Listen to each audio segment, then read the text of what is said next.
Hey, what is up guys? It's your boy Speed here. And today, we're watching some Kunkka. So what we're going to be doing is watching Respect Pango Players. That's a great name. Because you know what? Pango players deserve a lot of respect. He's right. You know, it's one of the most difficult heroes in the game. Actually, it kind of is. The hero's win rate falls off as you go lower and lower in terms of average MMR per game. But the hero is so stupid! Either way, we're going to be watching offlane Kunkka. This hero is crazy. Highest win rate on Dota 2 Pro Tracker by a margin. 57% win rate. One of my least favorite heroes in Dota, which is Kunkka, because generally the hero tends to fall off. However, what people are doing now has changed the way the hero is seen. It's changed the way the hero is played, and that's what's so beautiful about Dota 2, the game we all love and play. Alright, what you do is you stat up, you buy some phase boots, then you go blade mail. You take advantage of the incredible strength gain of Kunkka, and you buy a blade mail, reflect the damage. From there, you buy a Heart of Tarask. Now, most players are gonna buy Shard. The reason why you're gonna buy Shard is because it does a ton of damage on a low cooldown and repositions people. If you don't know what it is, it's called Tidal Wave, and it basically shoots a wave and you move them. We're gonna see it in the video. But he buys a Heart first because he's 1v9ing,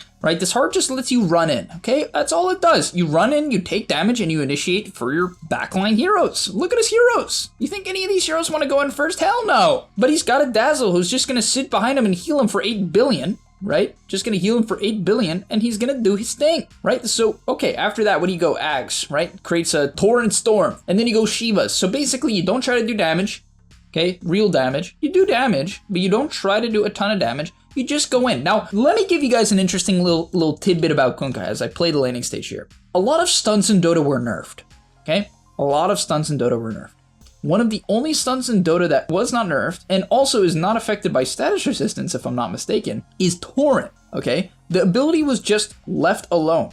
Also, one of the interesting changes about the ability is that in 7.34, the damage and slow are now applied to all enemies in the Torrent area, not just to enemies caught by the stun. And so even if you miss the Torrent combo, or if someone walks into the general area, they will take the damage and take the slow. And it's a lot of damage, and it's a lot of slow. Right, it's a 40% movement speed slow for 4 seconds on an unbelievably low 10-second cooldown. It's been a 10-second cooldown forever, but now it is simply buffed. They also buffed the return cast point, which is kind of nice, and so the hero got a lot of changes. People realized Blade Mail is a very good item, especially on these frontline initiators, and on top of that, the changes to the hero in terms of status resist and all stuns being nerfed, just not touching Kunkka, has made the hero become pretty meta.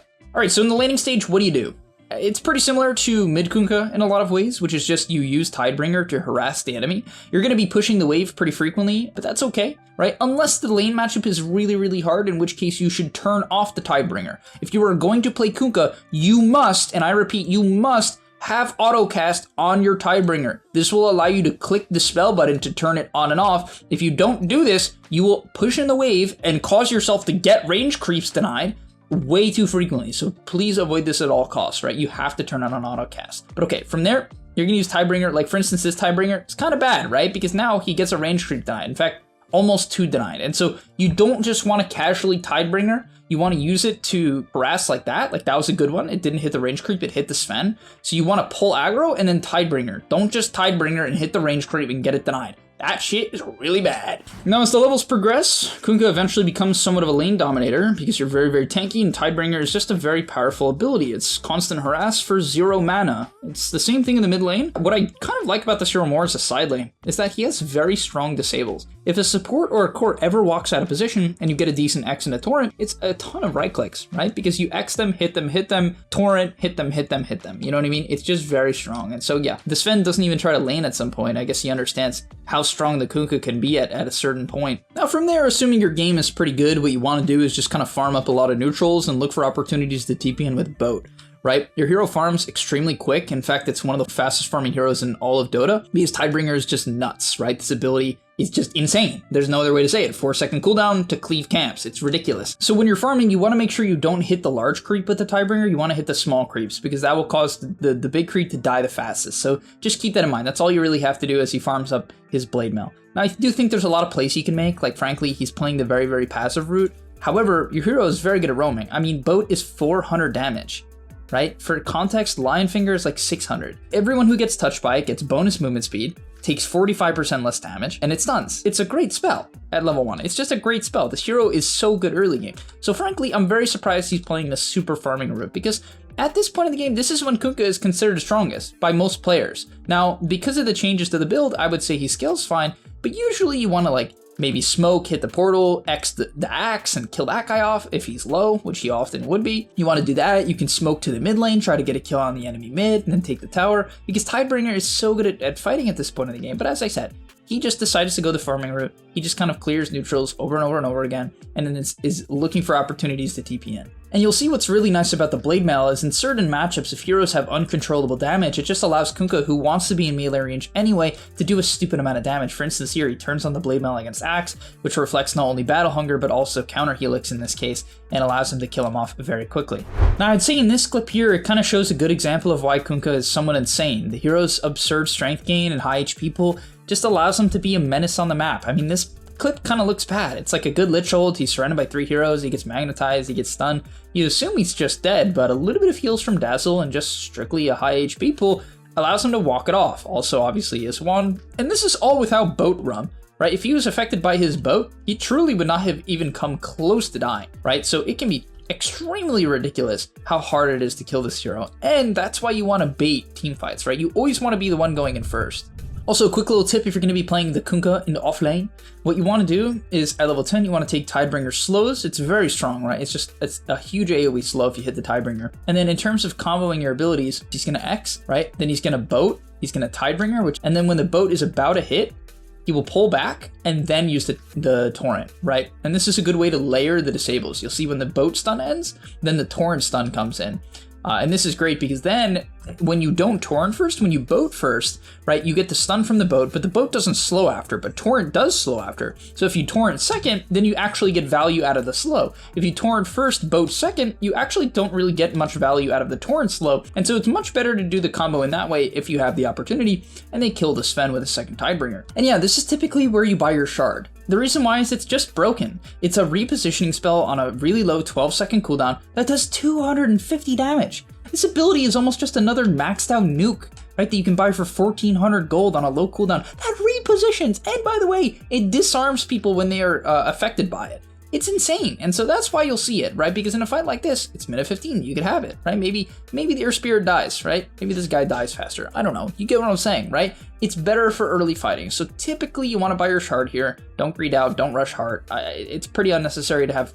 I mean, obviously it's good to have an early hard, but you want to win the early fights, and having a vitality booster and like 1,000 gold saved up compared to having shard is just not close when it comes to your ability to fight, right? So don't do this build most games. This is definitely him just saying, I'm 4-1 with 170 CS. You know, I'm top net worth by a margin. I'm going to greed it out a little bit, right? I'm going to play to hit a bit of a bigger timing, but most games don't do this.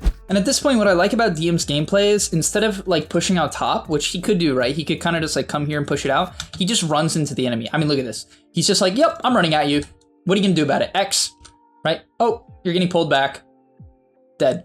Oh, I'm going to run into your next area. What are you going to do about it? Are you really going to go on me? 3.1k HP with the Blade Mail and the ability to then give myself more health if I boat myself. Like, you don't want to go on this guy. And so he just runs down the lane, and you can see he's just going on them, just kind of disrupting them, gets gone on here. I mean, this looks suspect, right? It looks like one of those fights where maybe he's going to die, but I mean, they have to use everything. And look at the Dazzle heal. Oh God, the Dazzle heal is so strong here. Gonna get off the boat.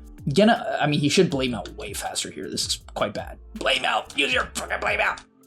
Ah. Okay, so he doesn't Blade Mail and ends up dying. Obviously, you don't want to get surrounded by 5 heroes at the same time. That is legit the only way you can die. But at the end of the day, they had to commit so much on him that when the PA then comes in here, she just cleans up. Now, unfortunately, the PA was slow, and the way he got gone on is not what you want. Like, yes, you want to get gone on, hopefully when your teammates are close and ready to fight, right? So you can see, that was ridiculous. He almost lived. He didn't pop his Blade Mail fast enough. He didn't even torrent fast enough. Kind of choked a bit there. I mean, I'm being a little harsh, but you get the point. You want to optimize everything. And it's kind of the same thing over and over again. He's going to get gone on, and as long as his team is in the area, it's just going to feel terrible for the enemy team. Now, you don't do a ton of damage, but you just reposition people like crazy. For instance, here, okay, I'm going to pop his Blade Mail, hopefully a little faster this time. He did. Honestly, he was not really getting gone on, so maybe he could have held it that time. Dota's a hard game, all right? It's a hard game.